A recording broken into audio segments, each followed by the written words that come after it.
Dashur miq, jemi sërish me komunikim me mikrofonin qytetar, një hapësirë në cilën në qendres kemi mundësi të flasim për një seri tematikash, edhe sigurisht që ajo që është me e preferuara ose ajo që e shënjon edhe punën e qendresës janë çështjet arsimore, edhe në këtë komunikim të radhës ne do komunikojmë me zotin Ndriçim Mehmeti. Shumë faleminderit që jeni pjesë e këtij komunikimi. Ju keni një përvojë të madhe në çështjet e le të themi edhe në aspektin politik bërës të çështjeve arsimore, edhe në aspektin e mësimdhënësit në çështjet arsimore.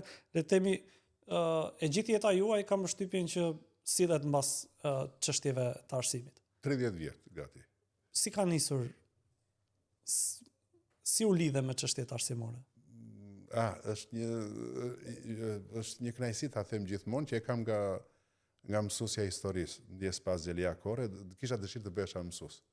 Bile për ta thënë shkurt për të mos u zgjatur të jeta personale, kam refuzuar mjekësinë për mësuesin. Vërtet, a? Po. Çka kishte kaq të mirë kjo mësuese që?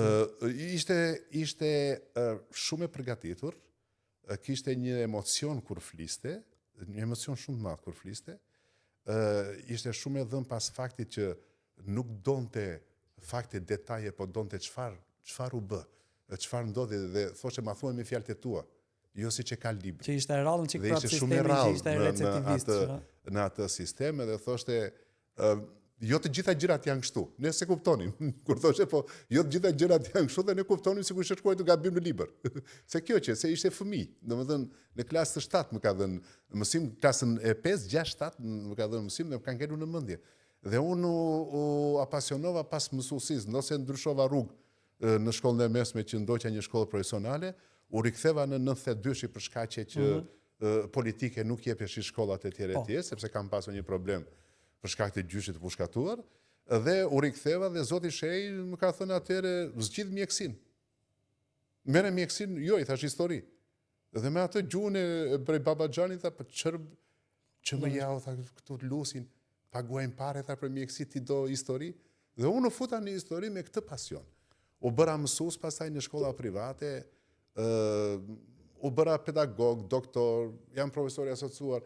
Kam fituar disa kënaqësi profesionale, po kam dhe një dhimbje shumë të madhe. Sepse po të më pyesin i them që nuk mos e zgjidhni. Po e këtë do të shiko, sot për shembull brezat, unë e testoj tek të rinjt, duke i thënë që ore kush është mësuesi i preferuar. Edhe të rinjt sot ngrejnë shpatullat kështu, po. Domethënë nuk diferencojnë një mësues. Është ndryshe në nxënësit që studiojnë jashtë vendit për shembull. Fillojnë edhe flasin për një profesor ose për një, më thënë me një lloj pasioni, ose brezat e vjetër. Ne kemi një të përbashkët në këtë dhe kur po thoja po e ndiqja me emocion, sepse edhe unë mbaj mend të shquaj mësuesin e historisë.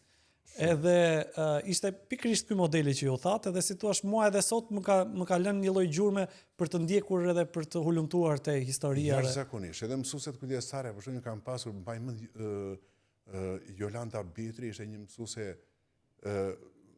interesante, jo shumë interesante, jo në këtë atje po ishte interesante, po ishte interesante si njeri.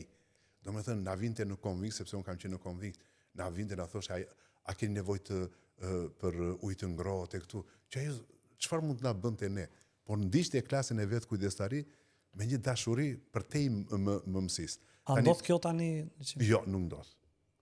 Për fat të keq. A e mbajnë mend pas kaq shumë vitesh emrin e mësueses kujdestare ose për shembull kam testuar një dy të rinj që mund të kenë 7-8 vjet që kanë mbaruar studime dhe nuk mbajnë mend emrin atë mësuesve të tyre. Shiko, unë ndoqa një njeri që edhe ne dhe ju e njohim, po s'po ja them emrin, tha, ka rënë autoriteti mësuesit, tha sepse tha më përpara në lagjet time kur kalonte më flisnin kështu, edhe mua më flasin. Edhe mua sot mësuesit, nxënësit që ashtu më mbajnë, bile më flasin vetë. Dhe unë ndonjëherë them, po të më thotë ky si e ka emrin, unë turpërohem. Se nuk e mbajnë më, sepse ka kaluar disa breza, qofte Hari Fullsi, qofte kolegji turk. Shumica e prindërve jashtë modestisë thonë që ti ke bërë shumë për fëmijët tanë. I them unë kam bërë detyrën, nisu nga pasioni që kishin. Sot për fat të keq, mësuesit tanë i janë kthyer në lektor, më keq se pedagogët e universitetit. Në kuptimin në rast se pedagogu ka këtë detyrë, sepse s'ka detyrë të edukoj juve apo mua. Këtu mësuesi thotë punë e madhe, po deshi të mësoj. Po ç'po kam unë, e ka familja. Po pse unë do ta edukoj atë? Po ti kthesh përgjigje, po ti për çfarë je? Po për çfarë? Pyetje për çfarë jeti? Çfarë duhet bëjmë? Sepse ti quhet proces mësimor edukativ. Dhe ti së pari ka ngel vetëm mësimor. Po pra, jo vetëm, po ka ngel informues fare, se ti jetë mësimor ku ta gjej. Po është informues, o i dashur. Do të thënë, ne informojmë që ke këtë temë, ke matematikën, ke këto dy ushtrime, ha kokën bëj vetë. Po si ti bëj vetë? Po për ty ka qenë me kosto Shumë. të qenurit me integritet dhe për të qenurit i pasionuar pas mësimdhënies. Shumë se dëgjojnë budalla. Për shembull, kur fillova universitet, unë më thoshin po s'merr ndonjë lekti, jo po çike budalla. Punon në ministri, ke punuar në ministri dhe s'ke ndonjë, ke shtëpinë me kredi, po çike budalla.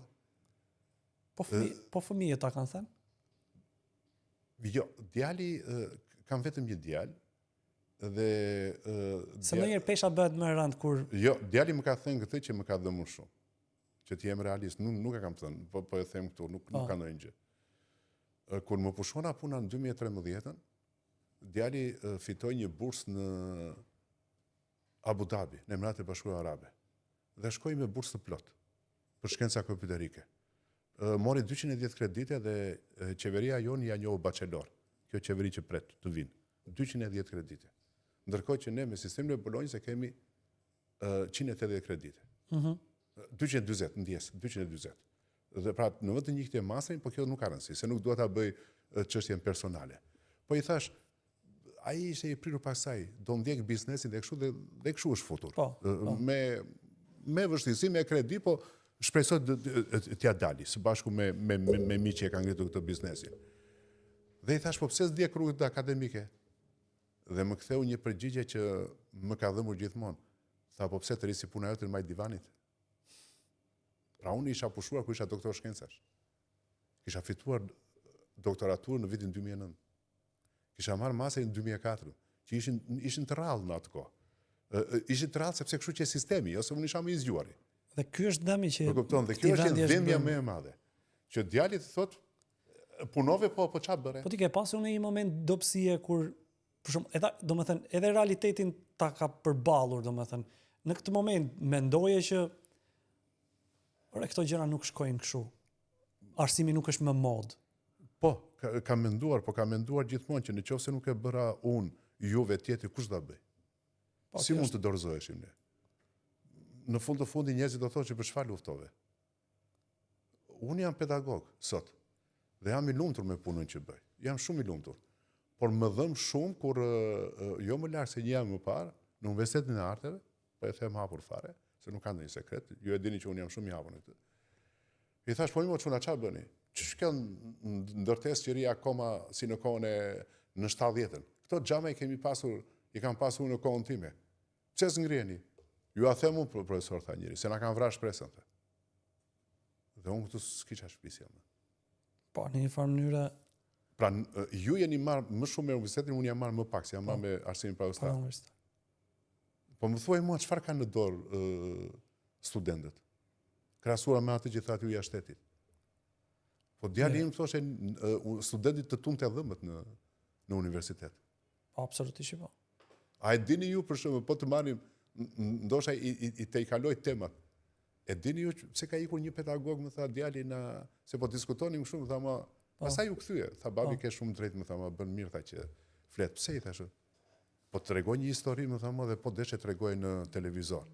Unë se kam treguar dhe tani po ju a tregoj për e të parë me juve. Një djalë kishte mori studimin e nënës, të nënës vetë. Të mamas vetë. E mori dhe e paraqiti. Pedagogu i tha jo. Tha është i mamas time, më jep lejen. Ku e ke? Jo, më lejen. O pezullua për një vit ajo. Ky kërkoi përjashtim, universiteti nuk e përjashtoi për një mirë arsye. Ishte një vendim bordi, nuk e di pse. Si ishte punë parash apo kështu, po kështu menduan, thanë të japi një shansë të dytë, ai dha dorë që iku.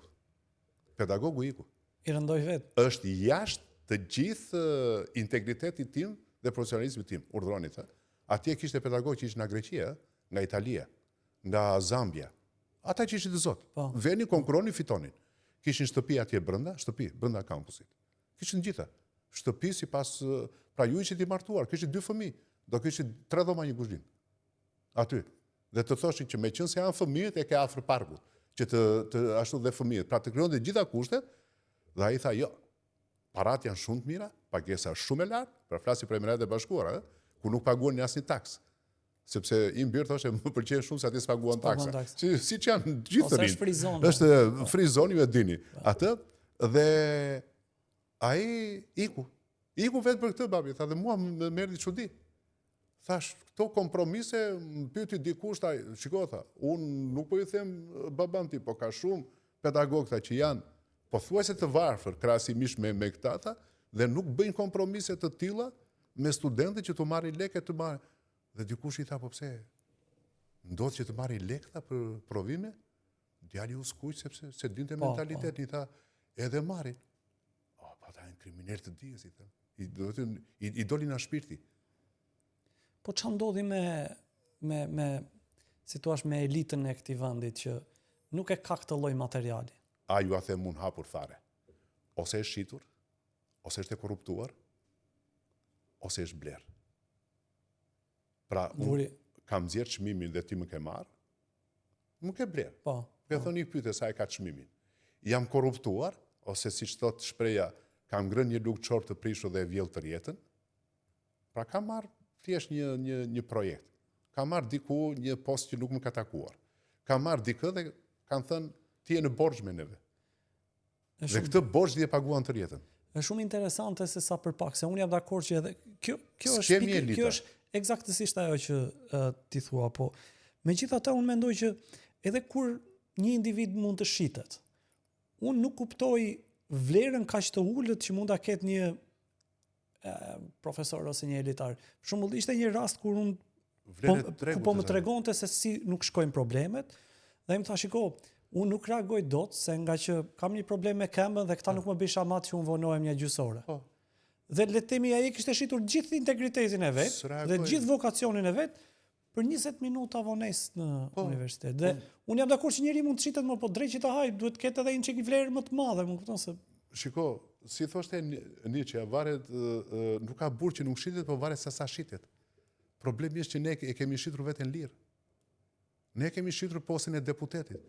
Sepse posti i deputetit është 4.250.000 lekë. Më fal, ke dëgjuar të flasi? Mos më thuaj që kemi nevojë t'ja bëjmë më lart se Jo. S'kemi pse ja bëjmë më lart, unë po them me gjithë honoraret që merr, sepse 2,5 milionë e ka. Se din njerëzit, më fal, po marrim rastin dhe po ju marr një rast me emër. I kërkojnë ndjes nëse lëndohet, po duhet thënë se është deputet dhe kur je deputet ti je njeri. Zonja Luli Bozdo, a është të rjetë pedagoge? A ka qenë të rjetën eksperte? Pas jetë në njëjtin fakultet ku kam qenë dhe unë. Me para, me të gjitha, në kuptimin e mirëqen.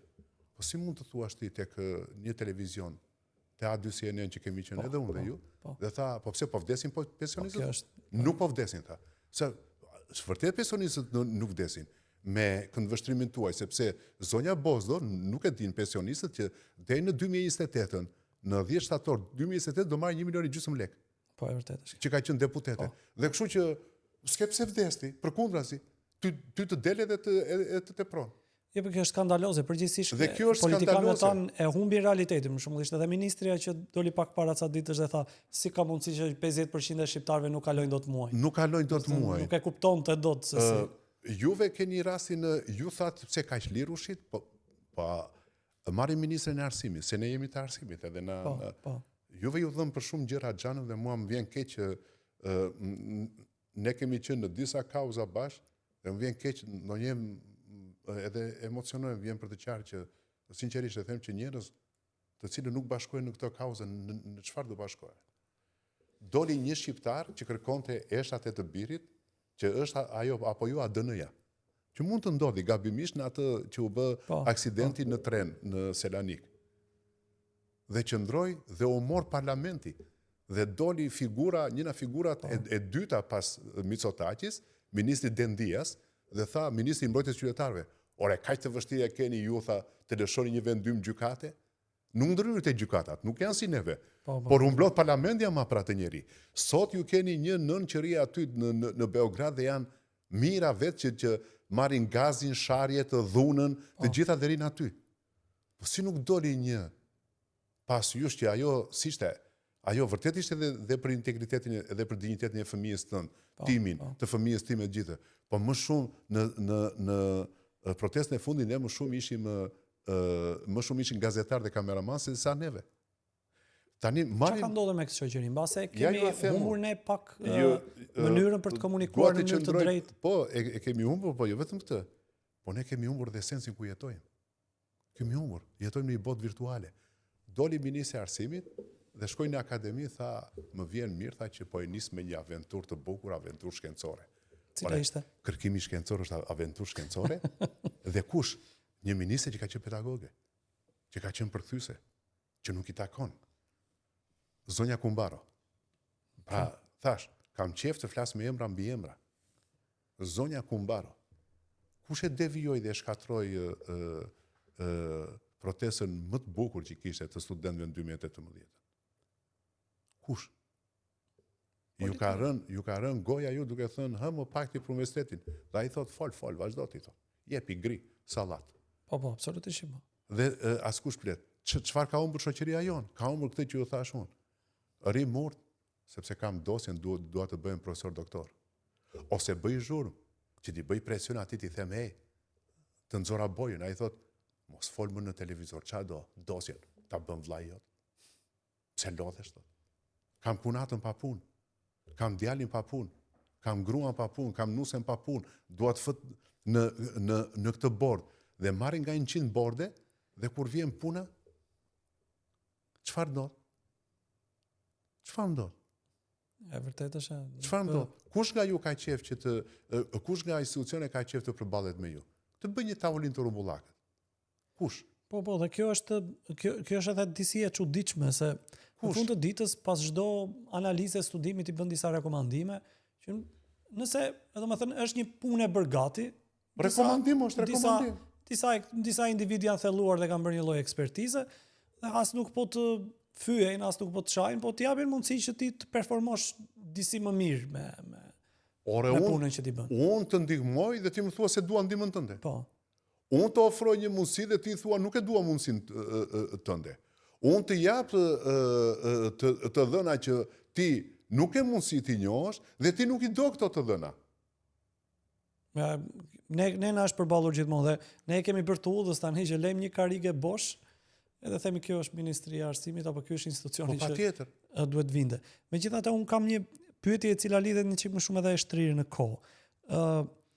Në 90-ën vendi jon ndryshoi regjim. Po që ishte në lidhje një regjimi politik, domethënë. Edhe ndryshoi edhe le të themi regjimin ekonomik, kaloi një kapitalizëm, domethënë. Po jo mentaliteti. Shumë gjëra ndryshuan.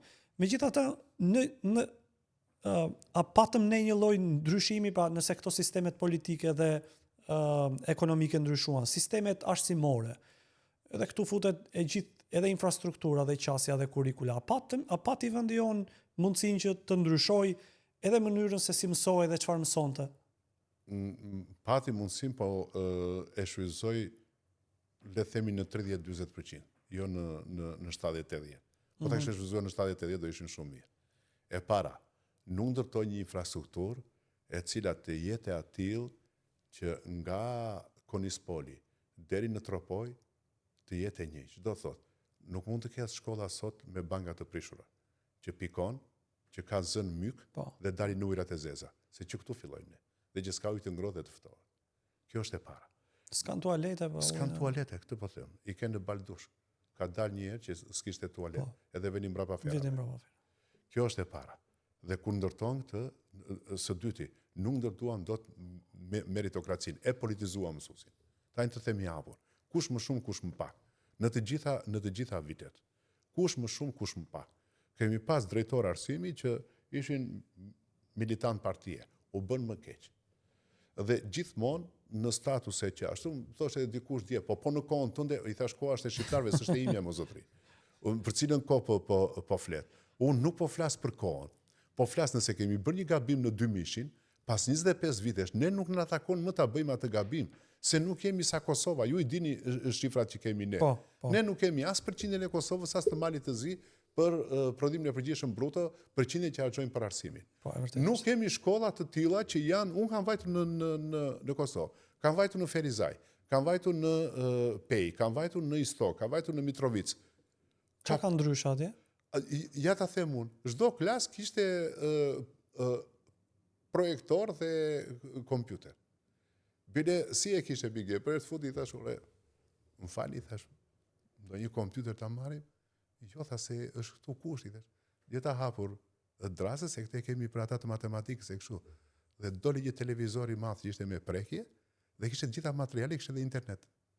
Tha në qoftë se keni email, tha nxirre këtu, tha. Emailin shkruaje, dhe me një telekomand, ata shikonin në një televizor që mund të ishte pa egzagerim 60 inça, si përmas. Pra, dhe kishte ngroje. A ishte gjitha gjëra të mrekullueshme atje? Sigurisht që jo. Por ama kishte ngroje, kishte një dhomë burimore, që nëse kemi, që është për fëmijët me aftësi dhe nevoja ndryshe. Se kemi. Kishte qendra burimore, kishte psikolog shkolla, dhe ata kishin problemet e veta. Po kryesisht lidhen me sfidat e kohës. Kurse ne kemi sfidat e që duket sikur s'kemi kalu mi gjenin. Dhe kishte një gjë të mrekullueshme, ku gjithë murali e shkollës Çez Zadeja ishte një fëmijë me sindromën Down, duke rënë pianos, që ishte simboli i nxënësit kampion, sepse kishte fituar disa çmime.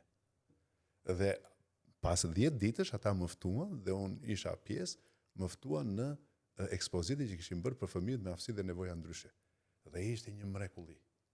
Nuk mund ta përshkruaj dot, fjalët e mia nuk arrin dot ta përshkruajnë atë situatë.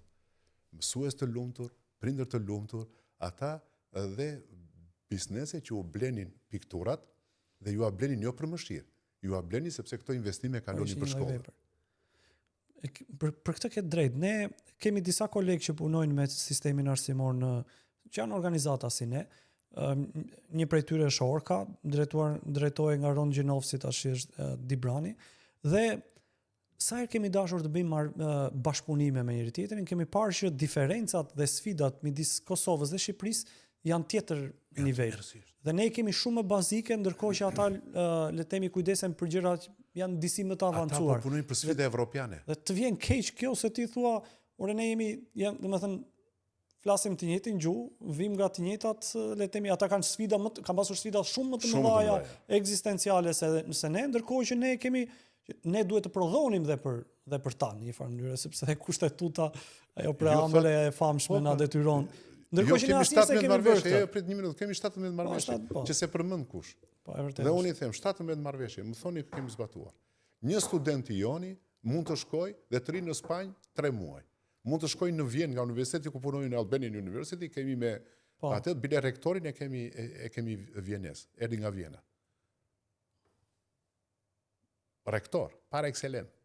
Po them, imagjino Vjenes, gjerman, me kulturën e vet. Dhe mund të shkosh në Vjenë. Na ka lidhur marrëveshje edhe me 2 universitete të tjera. Po ky rektor, sepse janë figura ata. Janë ka një potencial. Figura që njihen atje. Por, më thuaj mua, shko në ministri, thuaj, sa student dhe pedagog kanë bërë shkëmbime me Kosovën? Më thuaj. Ju jeni të rinj dhe shqyqy që jeni të rinj. Hapeni, unë kam bërë në atë kohë, nuk e di pse në vitet e fundit të kohës e Enverit, beshin ca leksione për Kosovën, po politika e Enverit. Ne kishim shkëmbime me Universitetin e Kosovës që në vitin 1976. Sot ne nuk kemi. Me Universitetin e Prishtinës, më fani. Që s'kemi sot? Më thuaj shko, pyet në universitetit, kudo në ju, në Elbasan, në Tiranë, kudo. Sa pedagogë kanë shkuar? A ke një ide se pse shkaqe unë tani? Pse? Sepse ne nuk duam të bashkëpunojmë me njëri tjetrin. Ne nuk kemi dëshirë të bashkëpunojmë me njëri tjetrin. Ne bashkëpunojmë me të huajt. Ne duam të bashkëpunojmë me të huajt sepse kujtojmë se të huajt kanë një performancë shumë më të lartë dhe nuk ja vlen. Ndërkohë që po ju tregoj një gjë, po them në një projekt që ka Universiteti i Durrësit kusht përfshirë dhe bashortja time duke qenë studentë, pedagogë, më fani, atje thot jam habitur, atë që thatë ju, nga përgatitja e kujt? E pedagogëve të Universitetit të Mitrovicës së Jugut. A i kupton tash? Si të jetë Universiteti Gjirokastrës që ne kemi diskutuar disa herë. Diferencat janë të qarta. Sepse ne duhet kemi gjë, Migena për pikpamje profesionale ju a them dhe studentëve. Mos u dhish nga fakti se ku jeni shkolluar. Por çfarë thot brenda vetes tuaj? A keni ju një zë të brendshëm që në gjuhën tuaj i thonë vokacioni, po gjuhë të brendshme, një zë të brendshëm që unë do punoj për këtë vend, dhe po jap një shembull, çfarë profesor? Kush është universiteti më i mirë juridik? Është Harvardi apo i Palermos? Harvardi tanë të gjithë. Po si ka mundësi që ligjin antimafia dhe që është në New York e ka bërë Giovanni Falcone, që ka mbaruar Palermon? S'mbaroje Harvardin, i thash. Follow the money, i thash, ngeli nga ai. Mbrojtja e dëshmitarëve filloi nga ai. Ai ju shpjegoi që dhe mafiozi më i madh mund të bëhet kontribus në drejtësi, por pa i haruar krimet. Pa i haruar se kush është. Por ne nuk mundet dot që të harrojmë të kaluarën. Ne i tregojmë që ju mund të mos dënoheni në kuptimin me dënimet më të rënda, por ne s'ju harrojmë kurrë. Dhe prej ti i thash, doli vim tek ajo që thatë qytetaria, që kur u vra Afrika, njerëzit doli dhe thanë, ne s'jemi si ata, mos jemi mafia.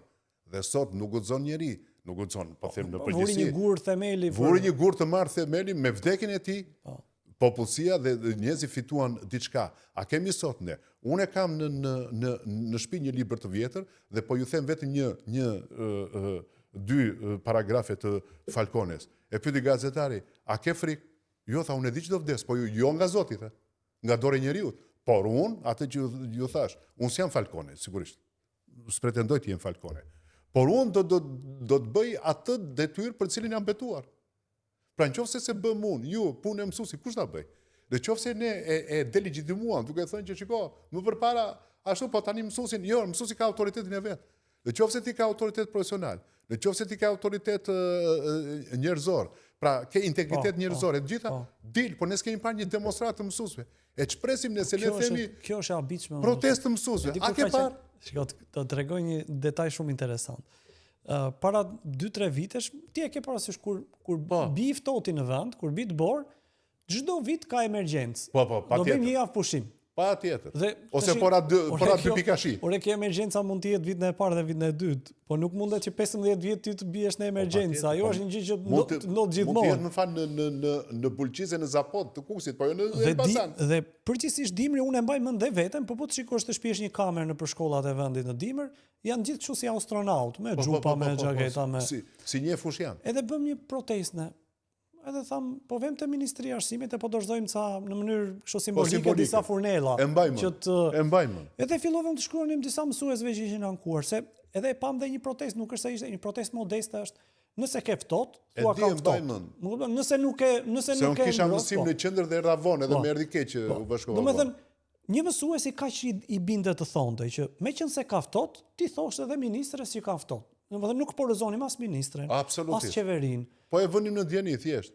Unë isha i çuditshur që kishte shumë mësues që më shkruanin dhe kur unë i kërkoja mbrapsht që ta angazhoheshin, jo po kanë frikë. Ore nuk, po çka ke frikë se ti unë nuk po them hajde të rrezosh ministren. Mo po hajde të rrezojmë kryeministrin. Ore hajde ti thuash që kanë ftok, hiç edhe mos i thuaj fare që duam ngroje. Ore hajde bëja faktin evident. Në klasë, në mësim kemi ftohtë. Jo. Kaq edhe kaq ta humbësh integritetin për të komunikuar. Kanë humbur si mësues. Edhe unë i thash gjë, sepse ne zakonisht i themi, apo si ky brez i ri s'është gjë, jemi ne. Ç'pun ka brezi? Po ai modelin atje është. Sepse nëse unë nuk bërtas për veten time, si unë do t'i them nxësit mbro të drejtat e tua? Si do t'i mbrej nxësit të drejtat e tij? Unë do të ftoj në një temë që është interesante dhe jam i sigurt që edhe për shkak të natyrës së punës që ti ke kryer, edhe për shkak të një lloji nuhati ose afërsie që ke me administratën e Ministrisë së Arsimit, është një fenomen interesant. Përgjithsisht në vendin tonë kur bëhen këto rotacionet politike, ne ishim mësuar gjithkohës që kur vjen PS-ja, heq të PD-s dhe pastaj kur vjen PD-ja heq të PS-s. Ajo që na ka ndodhur ne me monitorimin e Ministrisë së Arsimit, në gjithë këto vite janë ndryshuar diku te 7 ministra arsimi. Dhe 7 ministra arsimi mesatarisht i bie gjithë secilit që ndërur nga 3 vite. Dhe ndërkohë që janë brenda të njëjtës familje politike, çdo ministër i ndron të gjithë. Ndron të gjitha. Po edhe me urdhër.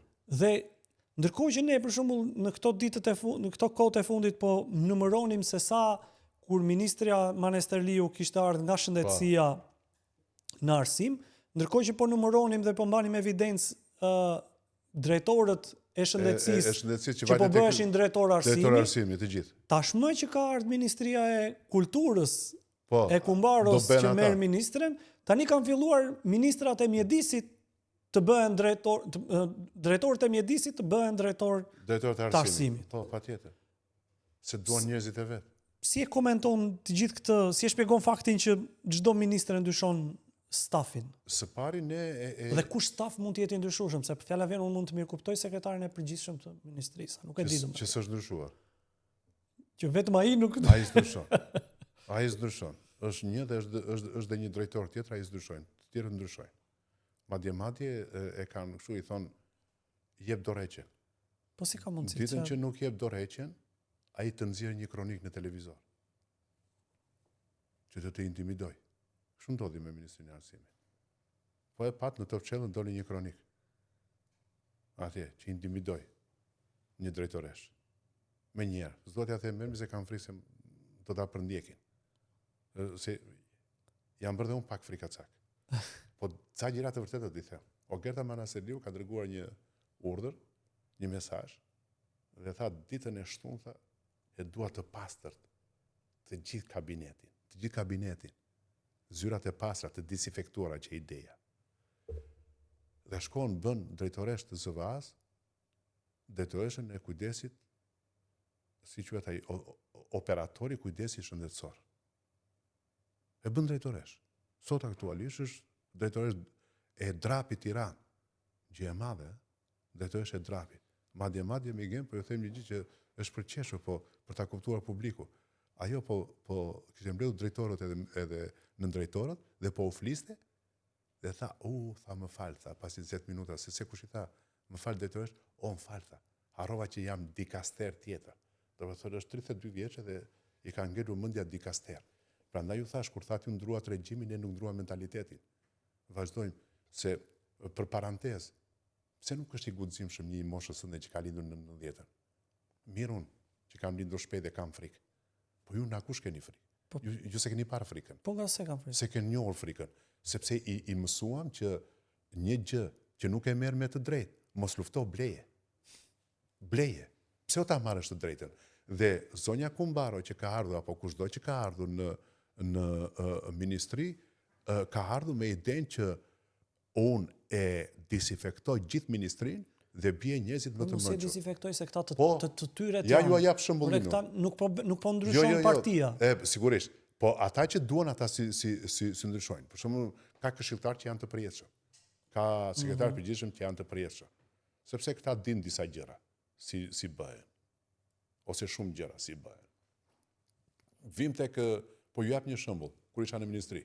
Zonja Lidia Nikolla erdhi dhe me një tërsëllëm që nuk i takonte, sepse shumica e njohin si një grua të qetë, por nuk është shumë. Po kjo është çështje e këndvështrimi, unë s'kam ndërmend të merrem me këtë, do merrem me thelbin. Zoti Çantri tha, sa veta janë pushuar ta këtu në Ministrinë e Arsimit? Ai tha na 2005, në 2013 në 7 veta tha. Sa tha? 7 tha. Sa janë kthyer në punë? 5 i tha, 2 janë kthyer akoma, se ke parasysh jo zgjejnë vendin e këto. Çfarë bëri Ministri i Arsimit në shembullin e 3 ministrave që kishin pushuar 7? Ajo pushoi 49 veta. Njerëz.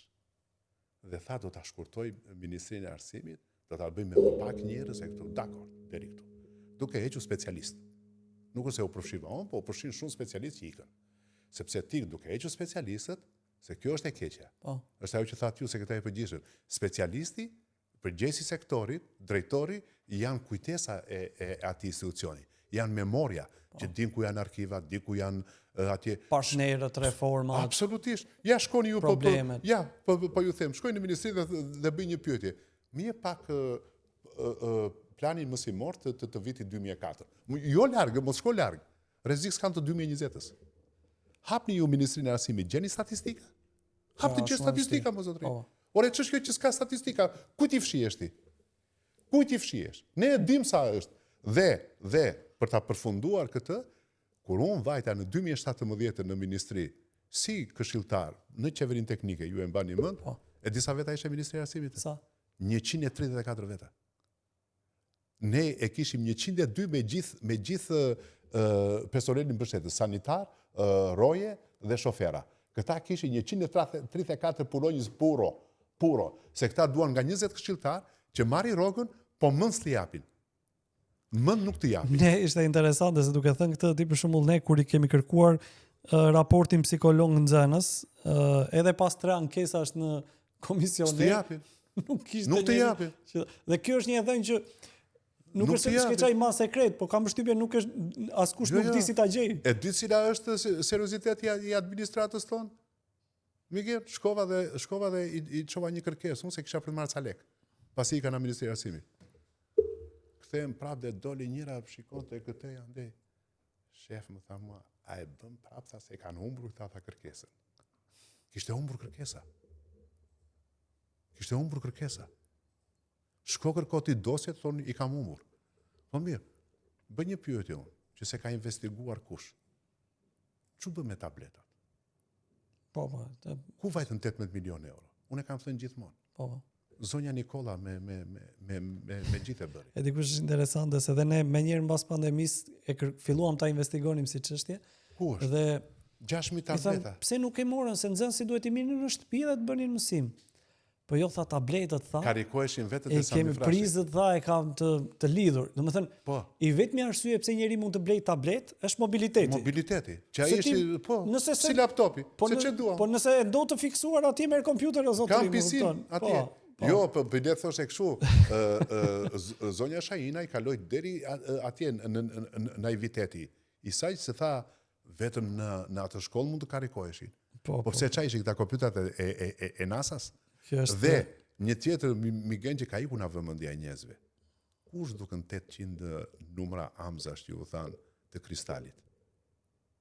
Ato u arkivuan në Ministrinë e Arsimit dhe unë e kam mësuar atë, kam mësuar ligjin, e di si është ligji. Rregulli është që nëse ju kërkoni një udhëzim të Ministrisë së Arsimit, ju që jeni punonjës I Ministrisë së Arsimit, do t'i bëni kërkesë sekretarit të përgjithshëm dhe sekretari I përgjithshëm urdhron protokollin thot t'i jepet një kopje në syrin tënd dhe të riarkivohet origjinali. Kush I mori? Ku vajtën 800 diploma? Sepse po të jetojmë ne sot, e dini ju sa diploma falso dalin këtu të shkollave të mesme dhe shkollave të larta? Vërtet? Absolutisht. Këtu është një nga krimet më të mëdha në fushën e arsimit janë diplomat falso. Dhe ju asiguroj këtë. Kryesisht para universitarit. Para universitarit. Dhe në fund, ne kemi bërë një udhëzim, që me krenari e them që kam qenë dhe unë pjesë, siç kam qenë pjesë e ligjit 69/2012, që është një ligj I shkëlqyer, që u prish pastaj. Kemi bërë një udhëzim nga mënyra se si bëhej, dhe me njerë pasaj janë arrestuar 7 veta. Në Fier, janë ndaluar, janë arrestuar, dhe më e bukur ishte kjo që më pyet dikush te Ministria e Arsimit, ku është ky udhëzimi? I thash, ktheu, ku je tek zyra që kam qenë, po ktheu, e ke aty, e kishte në faqen e parë, dhe nuk e gjetet të dosjes. Se unë I kam lënë gjitha dosjet, si të gjithë të tjerët. Po. Lam dosjet të gjitha, sepse ne ishim paguar për atë punë, dhe s'mund t'i minim në shtëpi. Do t'i lënim se puna e shtetit vazhdon. Dhe më vjen keq kur kjo punojse më tha, shef, tha, them një gjë, tha, urdhë, si sueri turta e riformatuan kompjuterin të gjitha dhe I hoqën gjitha materialet e tua që kishe lënë për arsimin. Unë e kam parë vetë këtë, domethënë vetëm një herë kam pasur mundësi të hyj në atë ministri, edhe kam hyrë me ftesë ta ulant Mukës kur është bërë zëvendësministër për aq pak kohë sa mbeti. Sa ishte, edhe do vinim dhe të jepnim gjitha rekomandimet dhe të publikimet që ne kishim bërë.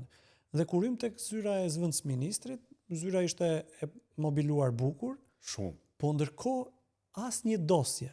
Zero. Asnjë letër. Zero. Ishte një dosje shumë, ishte një mobilje shumë e bukur aty për dosje dhe thash, po ku nuk më kanë dhënë asgjë, tha. Zëvendësministri tha, ja kështu kam hyrë, tha këtu.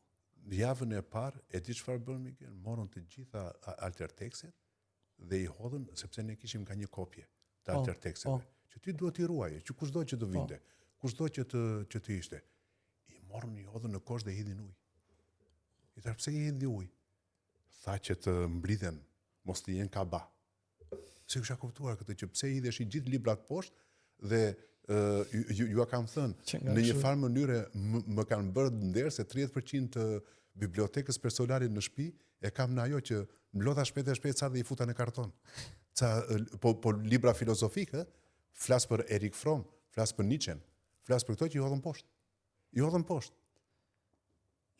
Unë doja të preknim pak po thuaj se biseda që bëm deri tani ishte se plagjatura besoj ju a thash, te plagjatura me këtë, jo, ky është një shembull që unë do të doja që të këmbonte fort, është shembull real, ma ka treguar djali, po s'po ju tregoj as emra as gjë për hir të identitetit. Po është që mori të nënës, po e përsëris edhe një herë, mori të nënës. Mori dhe i thanë e ke të nënës. Po tha, po të nënës time, po i tha, po lejen. Jo tha, i shkruajtën dhe të jëmës dhe i shkruajtën dhe institucioni ku ishte e jëma. Dhe harrova t'ju them që e jëma kaloi një vit në pezullim.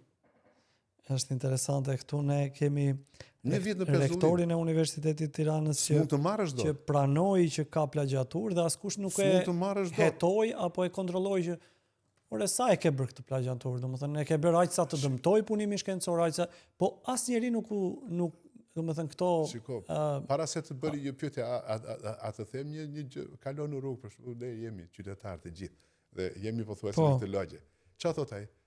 Thot, po dëgjove që u arrestua një politikan, fjala që del më një herë. Mos e kush u dënua. Do ta kaloj dhe ky. Se është kjo shpreha, kush u dënua? Po, fiks. Po bëre imun ndaj krimit, je në rregull. E vërtetë është. Megjithatë ne jemi ndalur shumë te aspektet infrastrukturore, edhe tek standardet që ofron sistemi jon arsimor, por me shumë rëndësi është çështja e kurrikulave. Përmbajtësore. Domethënë përmbajtësore. Përgjithsisht kurrikulat edhe kur e bëjmë bisedë me qytetarët nuk është aq shumë e prekshme, por që kam shtypjen më e rëndësishme se sa vetë e gjithë pjesa tjetër. Se ne i themi kurrikula dhe ai s'kupton ç'është kurrikula, pra. Programi ose përmbajtja e një lëndë mësimore.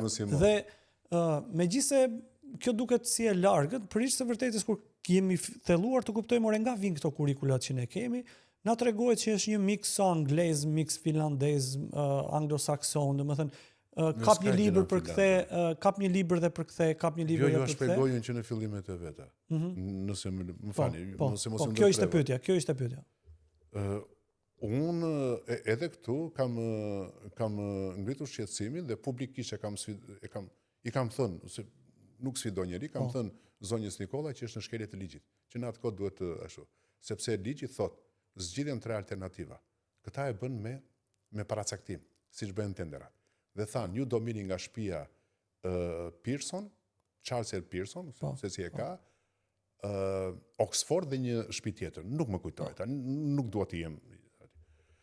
Unë, Miguel, jam kontraktuar, për fat të mirë, domethënë kontraktohem në atë huaj, se vendasit nuk më kontaktojnë.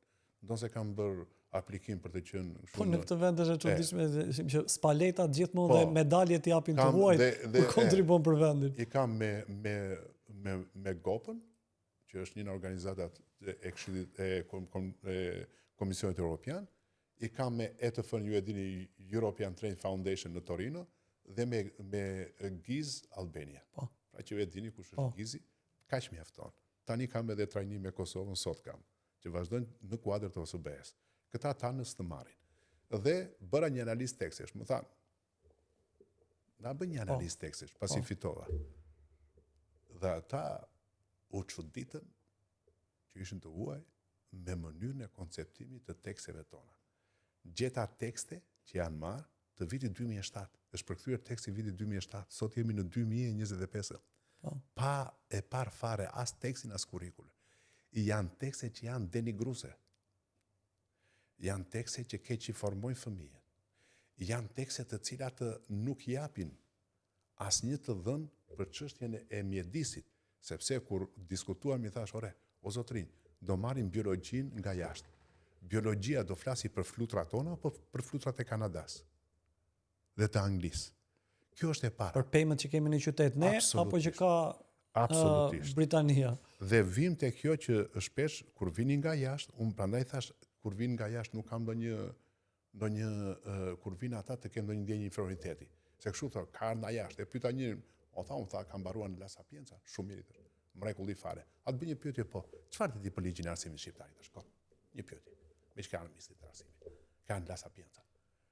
Ju mo zotëri tha, shteti duhet ju çojë di për çfarë? Po, për të drejtën detare, për të drejtën ndërkombëtare, për të drejtën tregtare.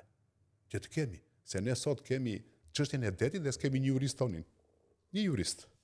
Ne bërtasim për Hashim, po nuk kemi një ndihmës jurist që t'ja çojmë atje, që ta ndihmoj djalin. Edhe ata burra që në gjykimin tim, ata mund të akuzohen për çdo gjë në qeveri, po jo për luftën. Jo për luftën. Më thuaj, cili shqiptari i asiston ata? S'ka pasur qeveria jonë dhe e Kosovës, nuk ka pasur mundësi të paguaj 10.000 euro për 4 vjet një gjyqtar? A e dini ju që në Spanja ka çuar në Francë, për të mos u larguar nga tema, do rikthehem më një herë, një konsul avokat e ka çuar për një që e akuzoni për të etas. Të kujtohet krahu i armatosur separatistët e Barcelonës. 7 vjet ka bërë ai, e ka paguar shteti. Sepse ishte qytetari vet. Dhe doli i pafajshëm ai. Ne s'kemi çuar dot një njeri. Pse? Sepse ne shkollimin nuk e shohim si një mundësi të zhvillimit të vendit. Po është ajo që e keni thënë ju dhe e kemi thënë së bashku. Ne punojmë për tregun e huaj, nuk punojmë për tregun ton. Ne më thoni pak. Ne kemi bërë ministre teknologjinë e informacionit, ndërkohë s'kemi student për matematikë, fizikë. Për matematikë. Ne s'kemi student të informatikës. Më thuaj, sa projekte kemi ne të robotikës? Sa projekte kemi ne? Dhe po ju përmend prap, nuk dua që të duket shumë, po shikoni kushtet që ka. Po themi vim migjen te laboratorët. Sa laboratorë kemi ne sot IT? Sa? Ne kemi zbuluar që disa laboratorë tek universitetet e vendit rinë të mbyllur madje. Po dhe në universitet, pa ish mësuar, pa ish mësuar që në arsimin para universitar. Se unë nuk dua të mbroj universitetet. Unë ju kam thënë, universitetet kanë problematika shumë të mëdha. I Elbasanit, i Durrësit, që të gjitha. Po ma pruje 18 vjeç, unë çfarë ti bëj? Kjo e kemi kuptuar dhe ne. Dhe ne nuk i kemi, or zotri, të bëj një pyetje. Ai në Konispor nuk ka të drejtë që të mësoj typing, që të mësoj Windows, të mësoj, se po flasim në një gjuhë teknike. Të mësoj që të bëj 2 PowerPoint, nuk ka drejt ai. Nuk ka të drejt ai të shfaqej me 3D. Nuk ka të drejt ai që të mësoj gjuhën e kodimit. Tani janë çështje integrimi shoqëror. Po ai se vëson do sepse ato janë të gjitha në anglisht, s'ka mësues anglisht që të bëj anglisht. Të bëj anglisht. Ti s'ke mësues anglisht. E dini ju që s'është tani më, se dikush thot, apo pse po kur ishe ti në ministri, po më dhe atëre ka pas probleme. Jo, po ju a them unë, 13% kur ishim ne të nxënësve nuk bëjnë anglisht fare. Bile njëri i dërgonte profesor Myqenet Tafajt letër, po ju a them emra. Ja dërgonte profesor Berishës njëherë dhe i thoshe, i nderuar kryeministër, ju doni të vëni gjuhën e huaj në klasën 9. Unë jam në Apuka, thoshe, jam inxhinieri filan. Sepse ka ca njerëz që kanë qytetarimër, edhe se kanë problem. Kam djali, thoshte, që për ironi e çoj në fushara, se atje kam mësues anglishte. Po e çoj unë se kam lek, thoshte. Bashkë me 2 të tjerët, po të tjerët s'kan, dhe djali tim thoshte që na klasa e parë deri më sot nuk ka bërë një fjalë anglisht. A e kuptoni ju që kemi ne shkoni në për shkolla, prandaj ju them që ne kemi një shkollë të reme. Ne kemi fake shkollë. Shkollë e reme. E dini ju që në disa shkolla shkruhet IT-a dhe i vë notat drejtorit së ndonjë mësues dhe ata s'bëjnë fare tik. E dini këtë ju? E dini ju sa mësues kemi ne që rinë në Angli, në Itali dhe rrogën e merr drejtori dhe ai merr vetëm sigurinë shoqërore? Pse ka dhe nga këto? Sa të duash. Shkoni dhe po nuk qe kështu, unë nuk dal në asnjë mikrofon. Po nuk gjetet 10 në çdo vend, unë nuk dal në asnjë mikrofon. Ka pasur një para 2 vitesh, mos gaboj në Fier, ishte një grup ishte një shkollë që kaloi në hetim sepse firmosnin sikur bënin mësim, po nxënës nuk kishte. S'kishte nxënës. E dini sa kopshe janë falso? Që janë shkruar vetëm emrat, po ata janë të gjithë jashtë. Hapni sistemin Teams dhe i shikoni. A është e vështirë të depolitizohet sistemi arsimor? Për 2 muaj bëhet. Ka shpejt? Po. Jo e them unë. Ja ta shpjegoj unë si bëhet. Edhe pse mund të gjesh E para një shfrytëzon ligjin 69/2012, që është siç e do ti. Çfarë është kjo? Ligji, ja Çfarë bën shpjegoj. ky? Po. Ligjin. E heq portalin. Po, ai portali është po. Iku. Heq portalin dhe vendos me udhëzim ministri në bazë të ligjit. Po. Dhe i thua, pas mësuesit rekrutohen vetëm në bazë të rezultateve në aprovimi i qeshas, në aprovimi informatizuar i qeshas, i cili nxjerr migjeni me 96, 97. 2. Portali, provimi do të filloj në 70 pikë e lartë. Nuk mund të ketë mësues që merr 50 pikë dhe shkon bëhet mësues me 51 pikë. Mos ngelim në për mësues pastaj. Jo, nuk ngelimi pa mësues. Së treti, që të bëjmë mësues të mirë, ju a shpjegoj unë, ju a them unë se si bëhet mësuesi. Mësuesi që do shkoj në Shëngjergj do të ketë 180.000 lekë të vjetra, 80.000 lekë të reja, po flasim, 80.000 lekë të reja shtesë. Të shkojmë ta me zogu do. 2, po. 25.000 lekë do t'i ketë dietë ushqimore në ditë dhe do të ketë transportin. Në rast se transporti nuk paguhet, i jepen lekët në dorë. 3. Mësuesi i cili do të kaloj atje 4 vjet, e ka Kina, e ka disa, do të kaloj atje 4 vjet, pas 4 vjetësh vjen me një bonus 10 pikë. Dhe këto që them unë, një pjesë e këtyre, që ta shpjegoj prandaj them bëhet për 2 muaj, zonja Nikola i ka kërkuar UNDP-s një studim, në faqe 32 janë këto që them unë një pjesë. Dhe i thot, UNDP-a i thot troç, dalja e mësuesit në punë ka krijuar shqetësim. Dhe tjetra, Migen, që doja ta thoshja, ç'është ky master shkencor për mësuesit? Mësuesit do master profesional. Kush do të bëj shkencë? Po dhe unë nuk e kam kuptuar le të zgjedhë. Dhe ligji i pa amenduar që kemi bërë në atë kohë dhe që ka marrë 126 vota. Që s'ka pas nevojë ligji. Dhe kanë votuar, po them profesor të njohur, profesor Ledi Shanku, profesor Memushi, profesor Ruka e Berat. Ligji thoshte master profesional për gjithë mësuesit, master shkencor për ata që do ikin. Ju asiguroj unë që mësues të mirë ne gjejmë që nesër. Mjafton t'i motivojmë. Mjafton t'i themi që zotri ti ta gëzosh punën, ke një kontrat pa afat, me 2 kushte. Me 2 kushte të panegociueshme për mua, që është çështja e korrupsionit dhe integritetit të tij, që do thot mësuesi i cili pi edhe jashtë orarit, që bën zhurmë, që dëgjohet lagja në ulërimat, që ushtron dhunë në familje, pa që s'është një qytetar model, por është një njeri me probleme me ligjin, dhe e dyta, mësuesi i cili korruptohet në shkollë, del jashtë radhëve të saj për një periudhë së paku 10 vjeçare. Po jap një shembull për ta mbyllur, një mësuese është pezulluar pa afat në Zvicër, sepse ditën e shtunë fotografoi dhe nxori në Instagram që kapi birën, gotën e birës me 2 vesh edhe e ktheu. Kaq mjaftoi. E ke menduar ndonjëherë nuk duan apo nuk din? Nuk din. Nuk din. S'din fare, s'duan t'ja din. Sepse kështu duket shumë e thjeshtë. Sepse e kanë pushtet të përkohshëm.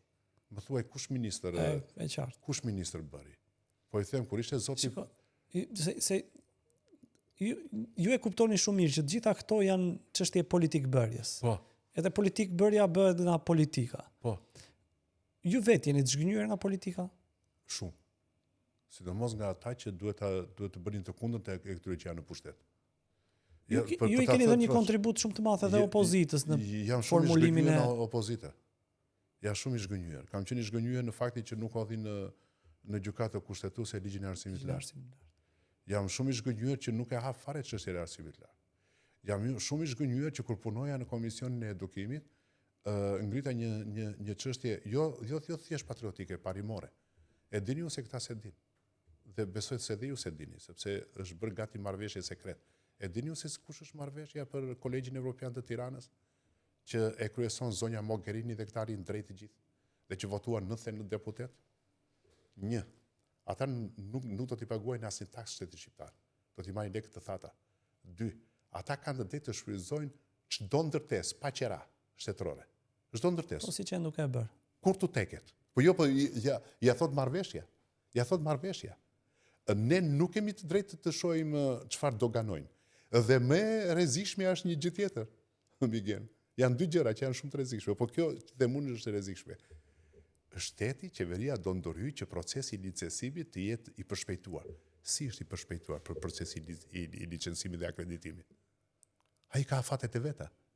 Do të thotë që ti e bën si se Ka afatet dhe tarifat e veta. jo, po edhe një herë, si jemi në mbledhjen e asamblesë, që ti je kandidate, ju nesër mblidhni shkarkoni atë tjetrit. E vërtet. Dhe, po ju them dhe një gjë tjetër. E disa lek i japim ne mbështetje një shqiptari të Kosovës? E disa i japim? Në vite? 1.500 euro. Si, Burs shteti. Burs më. Me 100 euro ai kalon muaj dhe i tepron. E diti sa i japim një studenti të Kolegjit Evropian. 15.000 euro. shteti? Shteti, kush unë? 3 veta, marrin 15.000 euro, marrin 45.000 euro. Pra marrin sa 45 student të ardhur në Kosova. Dhe ai me 1.500 euro, këtu që jetojmë në Tiranë, unë dhe ju e dim se jemi familjar, Po do nxjerr kemi Flori që aty. ai kursen lek dhe çon në shtëpi. Ai ikën nga Shqipëria me ca lek më njan, të thata. Ne do prodho kemi Flori aty Po. brenda. Pra Kolegji Evropian, që do mirë të qëndrën, Gjoja do mirë të qëndrën Tumo, po më fal, a u bë se dalim këtu, përveç jush, edhe jashtë modestisë dhe unë që kemi folur, si u ka ta ndis piramida? Në 14 kafene dhe restorante. Ku është qendra Tumo? Hajnë qoftë edhe pizza aty. Qendra më e madhe teknologjike e vendit. Pas meje, ju para, kam dalë dhe unë tek një televizion, se s'ka nevojë ta përmendim, që kemi folur. Kush foli tjetër? Kush foli? Më thoni. Po pas e njerëzit e duan më shumë Më qoftë thoni. makarona se sa Pore, teknologjia. Pore, sepse për fat të keq, po ju them një gjë, Miguel, shkruante kjo mbretëresha e maleve është quajtur këtu Anglezja e famshme, se s'më kujtohet emri. Jo, një grua angleze që ka në Shqipëri që ka shuajtur malet e Shqipërisë e tjerë e tjerë. S'më kujtohet emri i saj. Tani jo Hëzlak, po është para saj. Dhe ajo thotë shkoj tek te Mytesarifi, takoj Mytesarifin tha të Vlorës. Dhe i them na shëtit dhe gjej këtë portin tha. Portin me drasa i thash. Mytesarif për ta kuptuar ishte kryetar bashkie në kohën e tyre. Mytesarif bej thotë, po ç'është ky port? Hajde me mua i thotë. Shikoni këtu drasën çfarë është? E fillova me 8 franga tha dhe e kam dhënë 15 franga ora. Nuk vjen njëri të punoj. Pse? A zonjë tha. Ka ardhur në një vend tha që varfërisë i thon kismeta dhe pasurisë i thon lanet. Për fat të keq, unë nuk dua ta përmend këtë. Pjesa më e madhe që thon ky popull, a jemi ne e kam ngritur gjithmonë vajta në demonstrimin e mjekësisë, ju kujtohet? Po. Ca çuna të shkëlqyer që kur erdhën dhe goca kur erdhën në parlament, unë jam habitur me mënyrën se si folën me deputetët, me një integritet sa njëri prej tyre i tha, a ka mundësi të pushosh se të paguaj unë? Kur mbaroj unë fol ti. Flisni ju tha, më falni. Po me një integritet sa deputeti, s'po ja them emrin, ka mbyllur gojën. Njëra deputeti që ishte më aktivi Gjoja. Dhe atje si nuk pash, unë e kam shkruar dhe e kam thënë dhe në televizor, si nuk pash një prind fëmijë më, se këta thonë të gjithë jemi të papunë. Kur i pyet, thot jam në punë, thot kam frikë dal. Tani ndajni mendjen, jeni pa punë apo jeni në punë? Doni fëmijët tuaj apo s'doni? Pa e nxorët ju si i morën zvarr. Më thuaj pak, si i morën zvarr për një dhomë? A mund të merret fëmia zvarr për një dhomë? Po. Ja, më thënë ti dhe kjo është pjesa e formimit që ti që në momentin që shkel në këtë qytet, do bësh student të lirë. Ti e kupton që ti je do bësh student me integritet. Je një plaçk shumë e lehtë. Është interesante se tek po përmendje kështu edhe nga historia ka një kacavargje shumë të bukura Gjergj Fishtat e kjo sarkastika e për varkën. Edhe që erdhi në Lesh. E preqëruan shqiptarët rend e rend dhe kuptuan që për këtë vend janë më mirë shkarpa se sa nën. Po, s'kemi. Dhe duket që intelektuali këtij vendi e ka pasur sfidën edhe me qytetarin, po dhe me politik bërësin të hapur. Absolutisht, po pse shkuan te Konica? Shqiptar jeni bërë për të ushar, për të ushar e për të vrarë. Pse flisën? Shko, ne thoshim që këta nuk e kanë dashur Shqipërinë. Këta e kanë dashur më shumë se ne Shqipërinë. Po këta s'kan dashur mënyrën se si po bëhe Shqipëria. Mënyra se si u bë Shqipëria ishte një mënyrë shumë e gabuar. Një mënyrë, ne bëm ca njerëz, ore, më fal, a mund të shkoj njeri pas një lideri që vendosi, se njerëzit thonë pas vdekjes nuk fliten fjalë të këqija, a më na lëmë thot atje. Po një lider ose një kryeminist, s'po them lider, se lider është fjalë e madhe. Një kryeminist që vendosi standardin e 10%, standardin e akraballëkut, shqiptarët e kuptojnë ç'është, standardin e nepotizmit, dhe ti thua ishte buri mirë? Po absolutisht, po domethënë si që ka buri mirë. Unë kam kaluar gjithë adoleshencën time në influencën e ti politike, dhe unë mendoj që më ka ruajtur Zoti që jam gjallë një, që jam shëndosha mirë 2, që nuk mbaj mend asgjë të bukur nga fëmijëria, që qyteti im nuk ka pasur asgjë që mund të ishte pjesë as teatr, as park, asgjë, domethënë. Ajo që i thash dhe dikujt në moshën tuaj, thash, ore, ka të bëj një pyetje, thash, e vizituar na veshët? Jo, më thash, ç'u ka mua. Jo, mos e kishe shumë gjenerator në atë kohë dhe nuk e di, thash. A jemi na veshët apo jo? Se un kam probleme, thash, sepse tani duhet të bësh ironi me këtë. Një raport të çuditshëm me kujtesën kemi ne si popull. Jo vetëm një raport të çuditshëm me kujtesën tim igen, por kemi edhe një raport të çuditshëm me shoqërinë që thatë juve. Shiko, më kujtohet një rast në Delvin që ishte një grua rome, po shumë e fisme, në kuptimin ishte e pa shkollë, po që ndihmonte gjithë fëmijët e lagjes. Dhe këta e donin shumë. Një njeri ekzemplar. Dhe shkon tek Behu, ish Behu, i vdes djali. Ai thot, Behu im, thot, nuk ka ngushëllim në këto raste, nuk di ç'të të them, thot. Zoti të dhënë kuraj, por në atë kohë njerëzit shikonin kështu. Jo Bej, tha shoku, tha i shketi.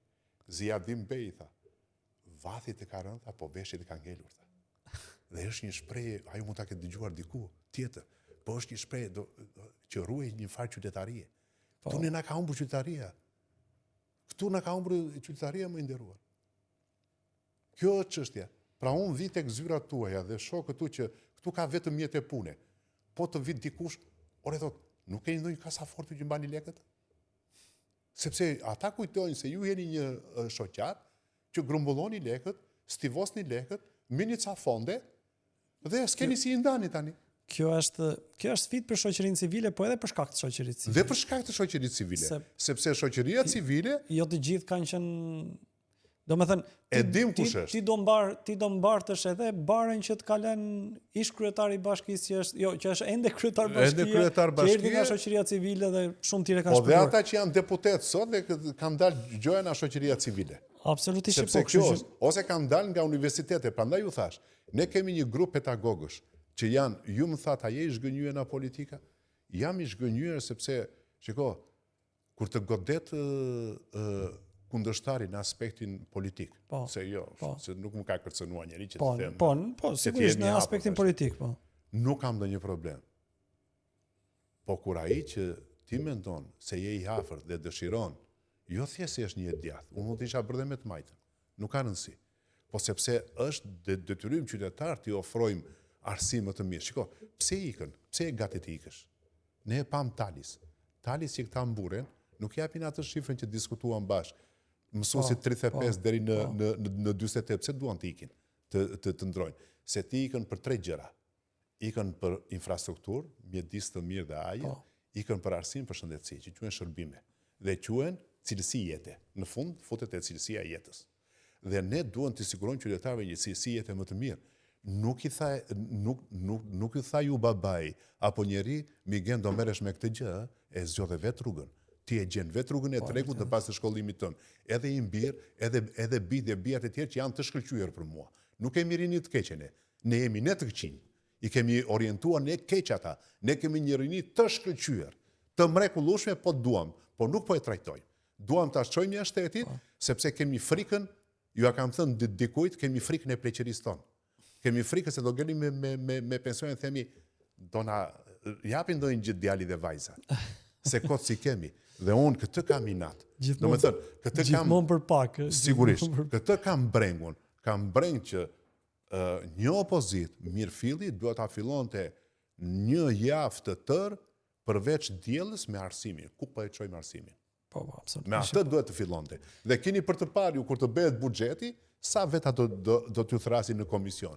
Po ju thirrën, unë do dalë të kërkoj ndjes publike. Ja, që ju thirrën. Ja, dhe është interesante se edhe nëse të thrasin, ata këto javën e parë ta bëjnë buxhetin lule. Dhe pastaj fillon buxheti që në dhjetor, e hanë që në dhjetor, e hanë në dhjetor pa ardhur.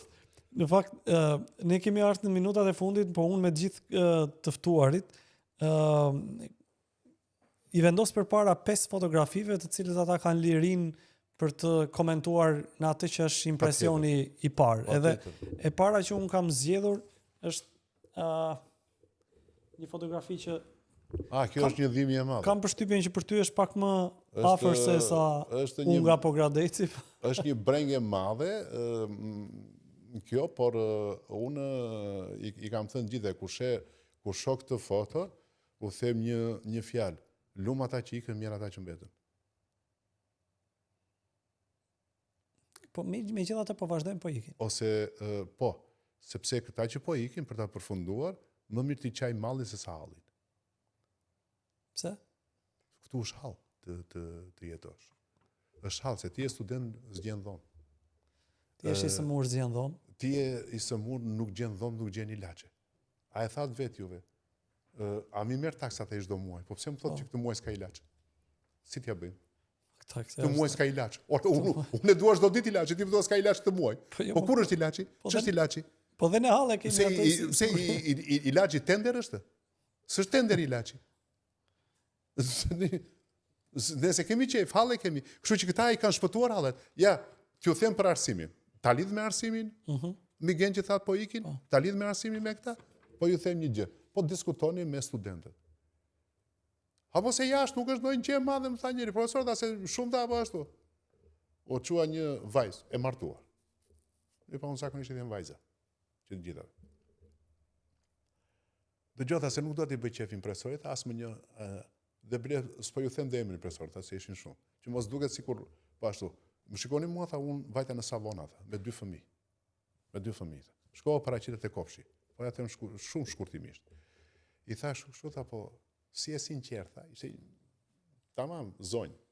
Si e sinqert, i thash, shiko, unë jam e palishme. Zonjë tha, nuk jam policia, unë tha. Unë jam një vend tha që edukoj fëmijët. Do t'i sjellësh fëmijët nesër t'i regjistrosh. E dini profesor sa paguaja ushqim? Jo, tha, 17 euro po ushqim, tha. Dhe shteti më jepte e palishme 200 euro për çdo fëmijë. Ja, kjo është. Po, absolutisht. Ky është ndryshimi i madh. S'dua të vazhdojmë tutje. Ne këtu dhe i liqëm të jesh, ta më pohojmë. Jo, këtu, po ne të liqëm jemi që s'po, ne të liqëm jemi.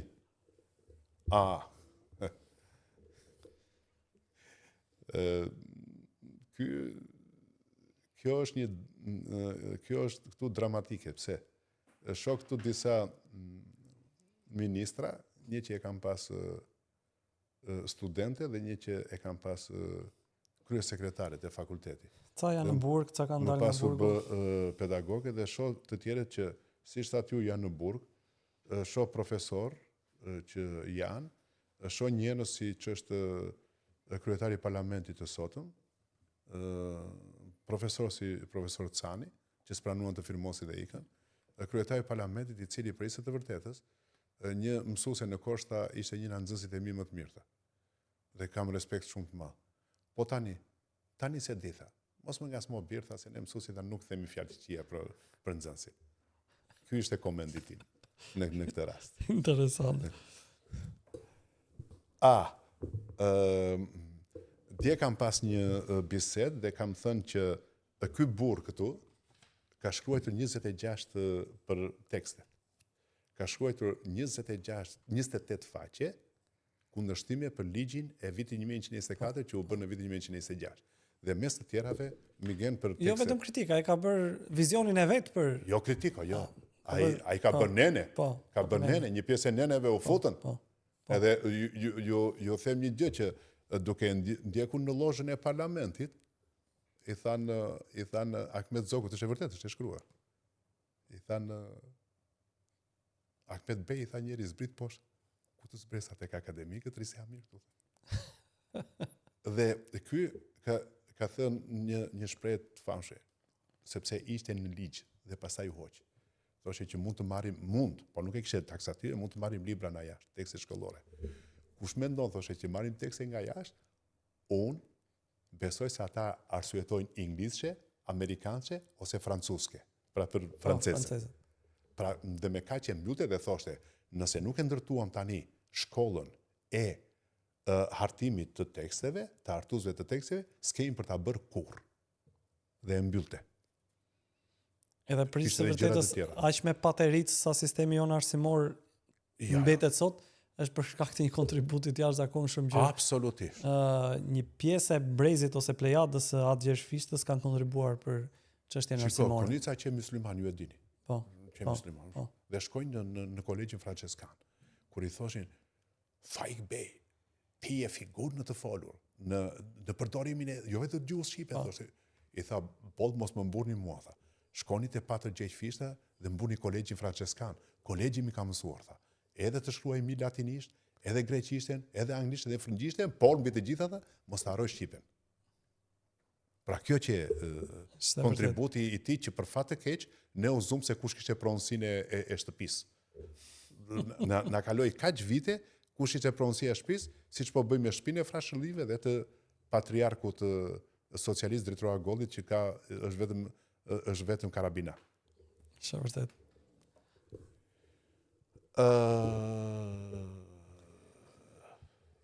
Është një fotografi që kam parë dhe unë. Kjo është një foto sa tregon realiteti, tregon dhe Zotnin Llëkun.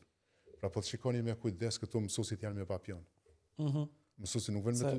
Unë e kam këtu edhe afroj për s'ven me tuta sporti, po ti shikosh me kujdes.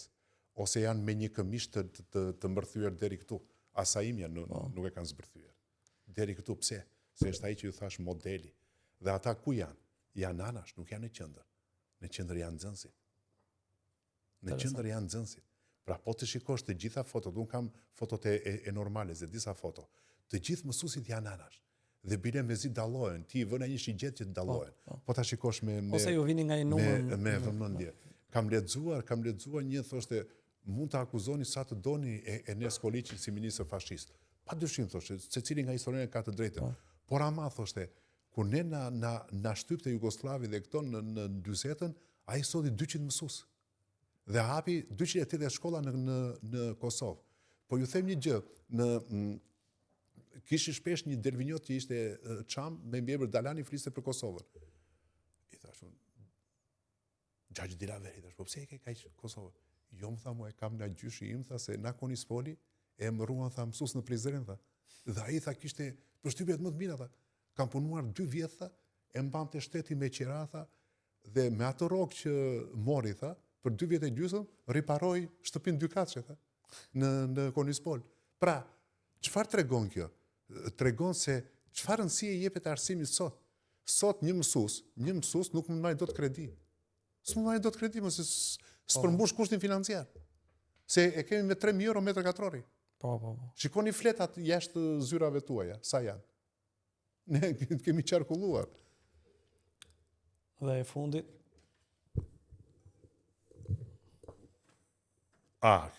Kjo është për të rinj. Është ëndra e të rinjve. Kjo është ëndra e të rinjve. Një makinë e tipit Ronaldo, i thonë këta, ai e ka modifikuar, e ka një $180,000, është ëndra e të rinjve. Është ëndra e të rinjve. Unë nuk marr vesh shumë poezioda kështu për këtë, simbolizuar këtë luksin edhe unë kam shumë për çfarë po rendin sot. Unë i kam shumë qef makina dhe i ndjek kështu, kënaqem duke i parë, se nuk mundet t'i provoj dot, por ky lloj luksi është pse? Sepse ai shikon që unë dhe juve vim në këmbë dhe jemi, se dëgjojnë ditë një moderatore të famshëm në një bisedë siç kemi ne në podcast, dhe i thoshte, "Uaj, thoshte një politikani që është i ri, edhe që është edhe tani për kryetar bashkie. po hapse 5.000 euro keni dhe ju shkoni me bicikletë. Edhe unë i shkruajta, unë nuk kam as 5.000 euro dhe shkoj në këmbë, në punë. Nuk e se kjo më bën njeriu më të mirë për të qenë kryetari i Bashkisë së Tiranës. As për të qenë politikani më i ndershëm. Nuk varet në ndershmëria në sa më pak ke. As nuk varet hajdutllëku nëse ke ti një makinë të tillë. Po pse ndodh kjo? Po ju them një gjë që e kam dëgjuar në i nderuar i Fatos Lubonja.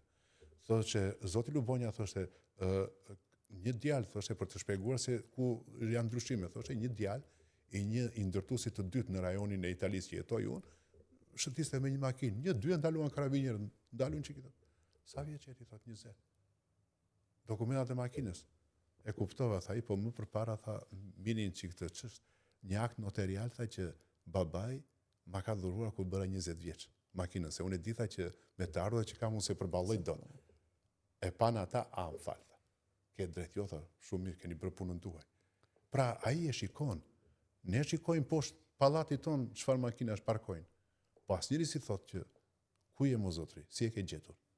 Ne shikojmë të ryet e pallatit që i themi kush banon këtu. Madje një i tillë respektohet më shumë se sa sigurisht, ai që është i qethur me qafën e trash, me 5 zinxhira, 2 makina dhe vajzat bugra i përkulen të gjithë deri në fund. Madje për fat të keq i përkulen dhe politikanët. Dhe ata që duhet të menaxhojnë jetën tonë. Kjo është e keqja. Për së vërtetës edhe unë e mendoj këtë se domethënë është çështje e përbysjes së modeleve. Kjo është e keqja. Edhe sado që të ndrysh qoftë edhe me këto politika dhe me këto, nëse ti në shoqëri vendos në qendër dhe modelin e suksesshëm një model të tillë, pastaj bëhet e tepërt se kanë dëgjuar disa pedagog, po se kanë mendje në mësim nxënësit, jo po nuk vinë auditore, jo po tani kjo problemi është ore ti nëse ati i jep incentivën që këtu i respektuar, i nderuar dhe modeli i suksesshëm është ky që ka këtë. Tek mua vin studentët. Që të gjithë. Me përjashtime të rasteve kur kanë probleme të veta dhe u kam thënë. Dhe u kam thënë studentëve. Se dhe pedagogët e këshojnë si të jashtëm nga tyre. Shiko, domethënë këta nuk vinë, jo se unë kam ndonjë gjë, po këta nuk vinë. Jo, po të regoj një gjë, unë e kam frikë, jo e kam frikë, po e kam respekt, edhe frikë ligjin dhe e zbatoj kudo. Një gjë nuk zbatoj, dhe e them hapur. Dhe ndoshta mund të më penalizoj kjo, po ta them. Unë nuk e zbatoj udhëzimin e ministrit që thotë vini mungesa, 70% leksione, 80% nuk vë mungesa. I kam thënë, unë nuk dua njerëz që vinë për shkak të frikës së mungesës. Dua njerëz që vinë se duan të dëgjojnë lëndën time. Dhe vinë, aq sa vinë, marrin pjesë. Marrin. Unë thash, ju kam thënë, shumë urtë, me shumë respekt, ju kam thënë që ju duhet keni kod veshje. Nuk mund të vish në universitet me tuta sporti. Nuk mund të vish në universitet i hapur në të gjitha anët. Por sepse tregon respekt për veten. Mos më thoni erdha 5 minuta me vones, profesor, se nëse kur shkoni në punë, askush s'ju fal as sekondën. Sepse 5 minuta aty, 5 minuta ai, na krijojnë vështirësi.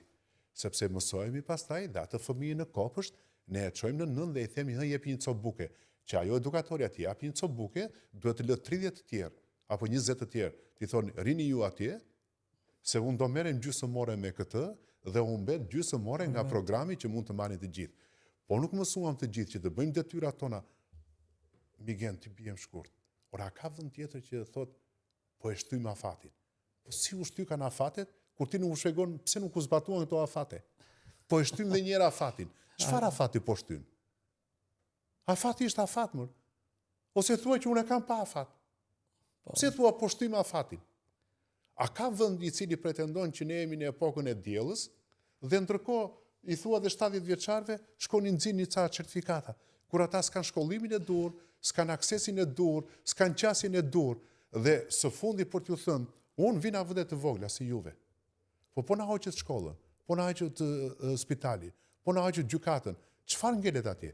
Çfarë ngelet Delvinës, Ersekës, Leskovikut, qytete që janë me emër, më zotri, kanë emër në histori, më.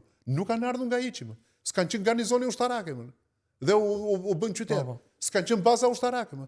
Dhe janë mbajtur prej bazës ushtarake. Se unë e kuptoj, iku baza ushtarake, s'ka ndonjë problem.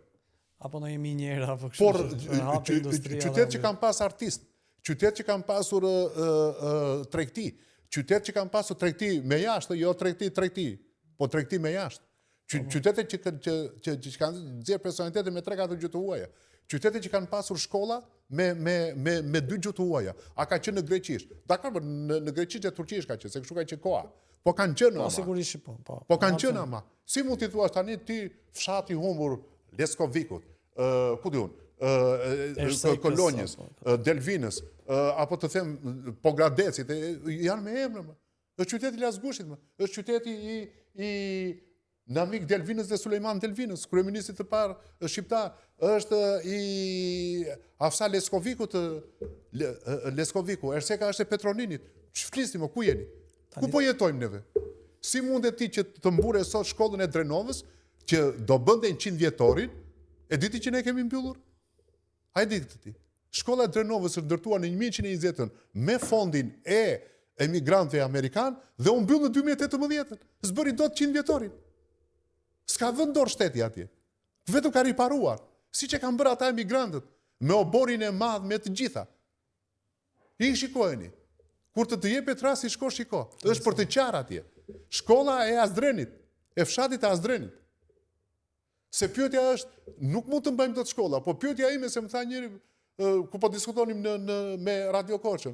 Tha, po mirë, ne televizioni Korçën. Po ç'a të bëjmë bre? Jo më ju të bëni një pyetje vetes, si thash. Si ikën Drenova këtë pyetje? Po. Kaq. Ndërkohë që ata që iknin sillnin lek për shkollën. Si ikin? Dhe sillnin lek për shkollën. Sot rjepin shkollën. Po. Sot Kjo është shkolla vitet. Po kjo është çështja.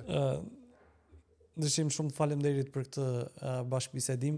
Ne kam përshtypjen që kemi kaluar 1 orë 20 minuta duke komunikuar së bashku, edhe unë gjej rastin të falenderoj edhe për kontributin që ju keni dhënë, edhe ndonjëherë ndjem kështu edhe keq me veten se ju e referuat edhe shpeshherë që ne dhe ju. Jo, për fat të keq kështu, shiko, unë s'jam lajkatar. Ju e dini shumë mirë.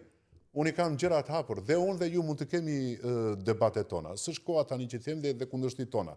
Po unë më mirë pranoj një kundërshtit tuajën, sepse e keni shpirtërisht rebelimin, dhe keni më të madh se ne që kemi ca doza të përuljes, që na ajo kohë, se sa të pranoj tani një qetësi të tillë dhe njerëz që nuk flasin fare. Edhe është për të ardhur keq, edhe unë ndonjëherë kam përshtypjen që edhe ti e ke ndjerë kur komunikon për shembull me miq tan gazetar. Kam një çështje dhe dua ta trajtoj, po ti ishe javën e kaluar me këtë trajtoj. Po me këtë trajtoj. Po me ndryshimin. Po dhe ndryshimin e kisha. Po çfarë të them? Po këtë marr tjetër se nuk. Se i thash dikujt, më tha mua, po dakord, tha po, shiko, ju e keni parë për ta mbyllur, sepse këtu asnjëherë nuk është as e mjaftueshme dhe as e tepërt koha për çështje që thoni. Keni profesor Dush Susaj. Po. Vetëm ai flet në universitet. Por pse s'flasit të tjerë do burr? Ja, numërohen me gishtat e dorës. Ai është rritur në universitet. Dhe ai zotria tha kështu, kam 2 djem, tha, që këtu zotja Varte njëri shkuan jashtë, janë të suksesshëm, dhe më tha një gjë një herë. O ndryshim, tha, di si është puna, më tha, unë jam njëri shumë punëtor, tha, nga natyra, që na atje, tha. Dhe punoj dhe të tjerë bile vete falas, tha. I them vetëm mos prishet rushi e këto. Po me 5 dele që kam unë dhe ato që kam në shtëpi, jetoj tërkohën me zonjën, tha. Tërkohën, më tha. Si ja kam nevojën kujt, edhe me baçen. Është e vërtetë, edhe për të ardhur keq. Kështu që unë ju falenderoj një herë që ju mbani gjithmonë në pavarësisht që thash. Unë jam mund të mos jem i kënaqur me pritshmëritë e mia për profesionin. Po prap nuk heq dorë nga kjo. S'kam për të hequr dorë.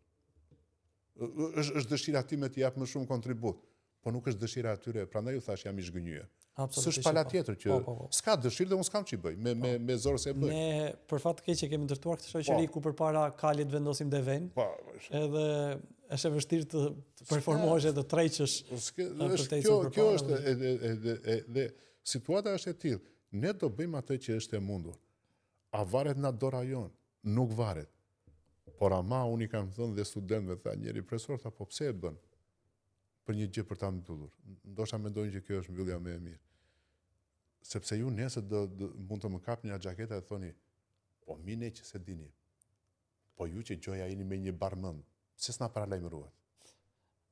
Kjo është e vërtetë. Kjo është. Kështu po e mbyllim me këtë profesor. Shumë faleminderit. Ju falenderoj dhe unë shumë dhe ju uroj suksese në punën tuaj. Të dashur miq, ne do kemi komunikimin e radhës në ditën e vijim, kështu që unë ju falenderoj për hapësirën që i kushtuat këtij komunikimi dhe shpresoj që jo vetëm ta keni dëgjuar, por edhe t'ju ketë shërbyer për le të themi mënyrën se si ju i ndërtoni sistemet e mendimit apo të veprimit në këtë vend. Shumë faleminderit.